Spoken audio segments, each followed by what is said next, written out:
நிச்சயமா எதிர்பார்ப்போம் வரப்படும். இப்ப இந்த படத்தோட கதைக்குள்ள படத்தோட கதை என்ன அப்படின்னு பாத்தீங்கன்னா, சிந்து மேனன் அவங்க வந்து ஒரு அபார்ட்மெண்ட், ஒரு பெரிய அபார்ட்மெண்ட், இப்பெல்லாம் அபார்ட்மெண்ட் தானே லேட்டஸ்ட் உங்களுக்கு வந்து பாத்தீங்கன்னா பெரிய அபார்ட்மெண்ட், ஒரு 500 அபார்ட்மெண்ட் இருக்கிற ஒரு ரெசிடென்ட்ல இருக்கிறது, அதுல என்னென்ன ப்ராப்ளம்ஸ் இருக்கு அப்படின்றது நிறைய நம்ம இப்ப பார்த்துட்டு இருக்கோம். அந்த மாதிரி ஒரு அபார்ட்மெண்ட்ல வந்து சிந்து மேனன் நம்ம ஹீரோயின் இருக்காங்க. அவங்கள வந்து ஃபர்ஸ்ட் சீன்ல அவங்க ஒரு பாத் டப்ல செத்து கிடக்குறாங்க. அவங்க அந்த கேஸ் இன்வெஸ்டிகேட் பண்ற ஆபீசர் வந்து ஆதி வந்து அவரோட எக்ஸ் லவர், அதாவது முன்னாடி ஸ்ரீரங்கத்துல அவங்க இருக்கும்போது அவர் லவ் பண்ணிருக்காரு. ஏன்னா அவங்க அப்பா வந்து அந்த கல்யாணத்துக்கு ஒத்துக்காததுனால அவங்க வந்து நந்தாவை கல்யாணம் பண்ணிக்கிறாங்க. அதுக்கப்புறம் மெட்ராஸ் வராங்க. ஸோ இந்த கேஸ் இன்வெஸ்டிகேட் பண்ற ஆதிக்கு வந்து நிறைய எக்ஸைட்டிங் விஷயங்கள் வெளியில வருது. இது வந்து எப்படின்னா, முதல்ல படம் ஆரம்பிக்கும் போது ஓகே இவங்க கொலை பண்ணிருக்காங்க, இந்த கொலையை வந்து யாரோ ஒருத்தர் பண்ணிருக்காங்க, இது கொலையா தற்கொலையா அப்படிங்கிற மாதிரி போக ஆரம்பிக்கிறது. ஸ்லோவா இந்த படத்துல கொஞ்சம் கொஞ்சமா மூவ் ஆகும் போது இது வந்து கொலை படம் இல்லை, இது அதையும் தாண்டினது சம்திங், இது இல்ல இது சம்திங் வேற மாதிரி படம் அப்படின்னு நம்ம நினைக்கிறோம். கொஞ்ச நேரம் கழிச்சு இது ஆவி படமோ, இது பேய் படமோ, ஒரு பேய் வருமோ, ஒரு உருவம் வருமோன்னு நினைக்கிறோம். அதுவும் இல்ல.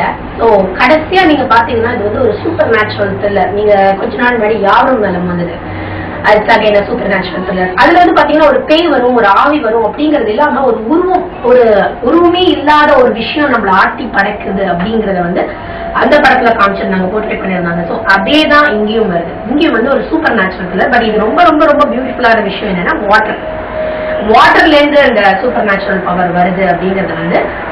ஸோ இந்த படம் பேர் ஈரம். இந்த ஈரம் வந்து ஃபர்ஸ்ட் டு லாஸ்ட் சீன் வரைக்கும் இருக்கு இந்த படத்துல இருக்கு. அப்படியே ஒரு ஈரம் ஈரம் ஈரம் ஈரம் எங்க பார்த்தாலும் தண்ணி மழை அப்படின்னு புகுத்தல.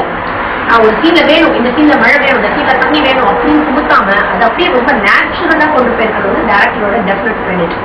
ஸோ இதை எப்படி கண்டுபிடிக்கிறாரு, கடைசியில என்னென்ன உண்மைகள் தெரிய வருது அப்படிங்கிறது தான் இந்த படத்தோட கதை.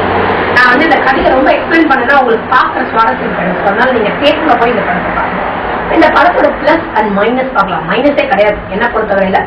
ஆடியன்ஸாவும் சரி, இந்த படத்தை விமர்சனம் பண்றவங்களாவும் சரி, I don't have any minus. ஏன்னா இந்த மாதிரி படத்துக்குலாம் நான் மைனஸ் கொடுக்க ஆரம்பிக்கும் போது டெஃபினட்டா என்ன ஆகும்னா நிறைய நல்ல பிலிம் மேக்கர்ஸ் வந்து வராம போயிடுவாங்க. ஸோ அதனால நிறைய பாசிட்டிவ்ஸ் கொடுக்கணும் இந்த படத்தை பத்தி. டெஃபினட்டா போட்டோகிராஃபி பண்ணிருக்கிற மனோஜ் பரமஹம்சாக்கு ரொம்ப நல்லா பண்ணிருக்கீங்க. ஏன்னா எங்களுக்கு வந்து இந்த மழை, ஏன்னா நான் படம் பார்க்க ஆரம்பிச்சது மேபி 85-90 வச்சுட்டா கூட 90s. ஏன்னா 80 பிறந்ததுக்கு அப்புறம் உடனே பார்க்கல. ஒரு 8-9 இயர்ஸ்ல நான் படம் பார்க்க ஆரம்பிச்சதுல இருந்து ஒரு நாயகனோ ஒரு அக்னி நட்சத்திரமோ அதுல கிடைச்ச ஒரு நைட் எஃபெக்ட், ஒரு லைட் எஃபெக்ட் வந்து அதுக்கப்புறம் நிறைய படங்கள்ல கிடைக்கல. அதுக்கப்புறம் நிறைய டெக்னாலஜிஸ் எல்லாம் வந்தா கூட after long time I felt like okay ஒரு நல்ல படம் பார்க்கணும் அப்படிங்கிற ஒரு திருப்தி கிடைச்சது. அந்த போட்டோகிராஃபிக்கு டெஃபினட்டா இந்த ரீ ரெக்கார்டிங் பை அந்த சாய் அவர் வந்து நிச்சயமா சொல்லியானோம் வண்டர்ஃபுல் ஜாப். ஏன்னா இது வந்து ஹாலிவுட் மியூசிக்கா, உடனே இது வந்து ஒரு மியூசிக் காப்பி அடிச்சிட்டாங்களா, இந்த மாதிரியான விமர்சனத்துக்குள்ள போகாம இதை வந்து ஒரு இந்த படத்துக்கு என்ன மியூசிக் தேவை, இது வந்து ஒரு ஃபர்ஸ்ட் ஃபாஸ்ட் மூவி, அடுத்தடுத்து என்ன நடக்க போகுது, இப்ப யாரு அடுத்தது, இது என்னன்னு பாக்குற அந்த மூவிக்கு ஏற்ற மியூசிக்கை டெஃபினட்டா அவர் கொடுத்திருக்காரு. This is his first movie, great. அந்த நீங்க வந்து கண்டிப்பா உங்க குட் ஒர்க்கை இன்னும் நிறைய படங்களை நாங்க எதிர்பார்க்கிறோம்.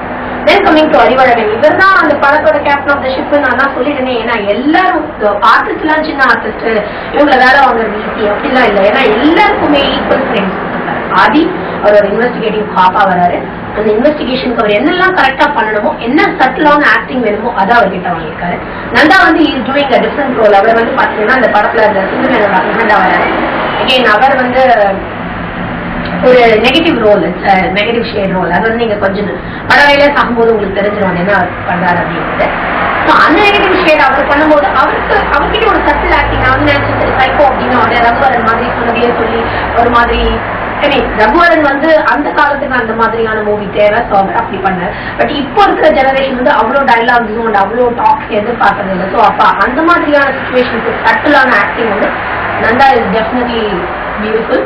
Again coming to Sindhu Menon, as I told, அவங்க வந்து டூப்ளிகேட் ஸ்னேகா, அவங்க வந்து ரொம்ப பியூட்டிஃபுல்லா இருக்காங்க. அவங்களோட ஃப்ரேம், ஒரு ஆக்ஷன்ல அவங்க கண்ணு, அவங்களோட எக்ஸ்பிரஷன்ஸ், ஏன்னா ஒரு ஃபீமேலா நம்மளுக்கே ரொம்ப ஆசையா இருக்காக இவ்வளவு அழகா இருக்காங்களே அப்படின்னு. அந்த மாதிரி அந்த படத்தை பார்க்கறவங்களுக்கும் டெஃபினட்டா அந்த சாட்டிஸ்பேக்ஷன் கிடைக்கும்.